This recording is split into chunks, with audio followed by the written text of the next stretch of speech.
art of farriery is to improve the horse or make the horse better than when you first showed up. That's the goal of every farrier. And that's kind of what's kept me going all these years. It's very rewarding to come up to a horse, work on it, change some things, change how the feet look, and change how the horse goes so it's more comfortable. It's quite rewarding business, really.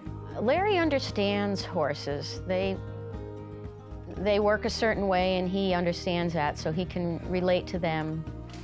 And he can make them feel that he will protect them no matter what's going on. And a horse needs leadership, and he can be a leader, but he can do that being gentle at the same time. Some people will beat a horse into doing what they want him to do, but Larry can just work with them and convince them this is what they need to do, and they respect him.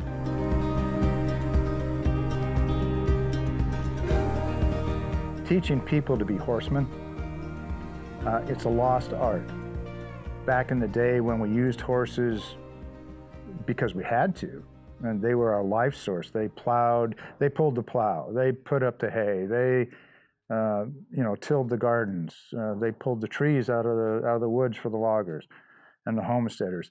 Back then they were a tool. Now they're just a toy.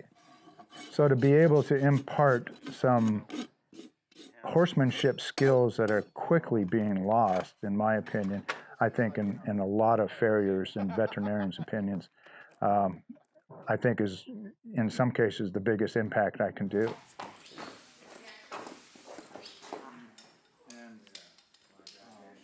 At some point, he realized that if he approached every horse with the attitude that this horse is going to be good, didn't have any preconceived notions that this horse might try to kill me.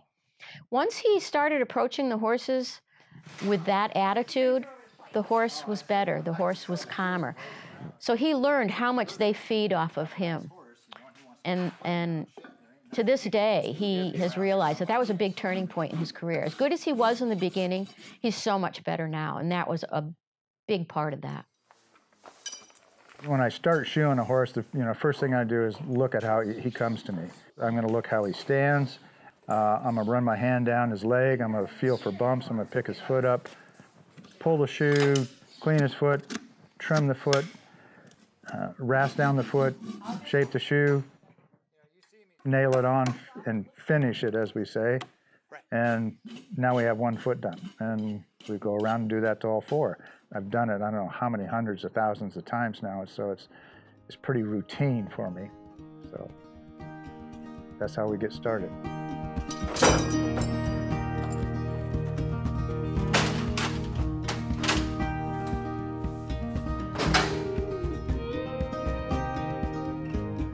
We keep these horses in an environment here, so they depend on us. They depend on us for water and feed, and to take care of their feet so they can travel and to do the job we ask them. So that's why it's so important to do farrier work, because we're asking them to do a lot. They're athletes, so if we can't make them comfortable and do the, make their performance as easy as possible on them, what are we doing? It's injustice if we don't do it correctly. So it's an injustice to the horse. We have to just do the best job we can do and understand them as best as we can to make them, capable of being an athlete and doing and performing as we ask them at the highest ability they can be.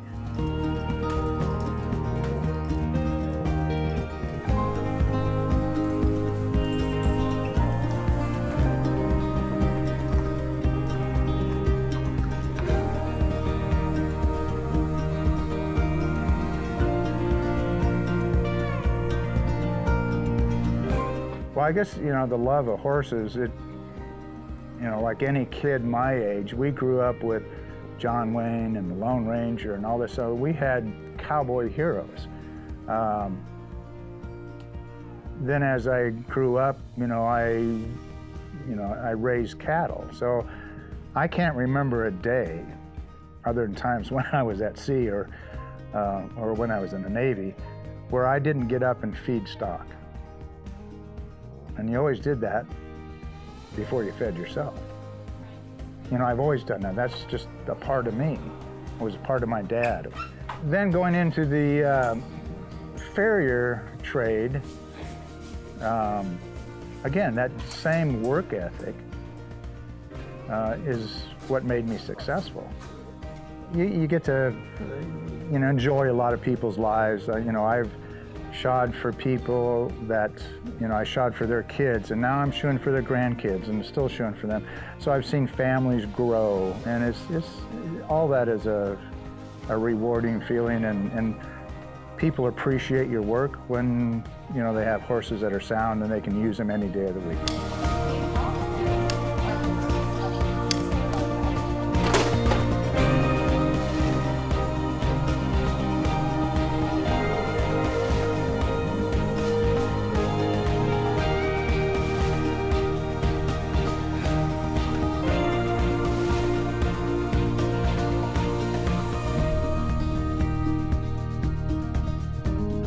You know, people called with problems. I would, you know, even if you're tired, you went out and did it because somebody had to go to a horse show, or you know, some little 4-H kid that needed to go show her horse. So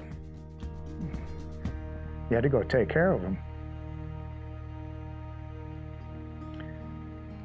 So it's, you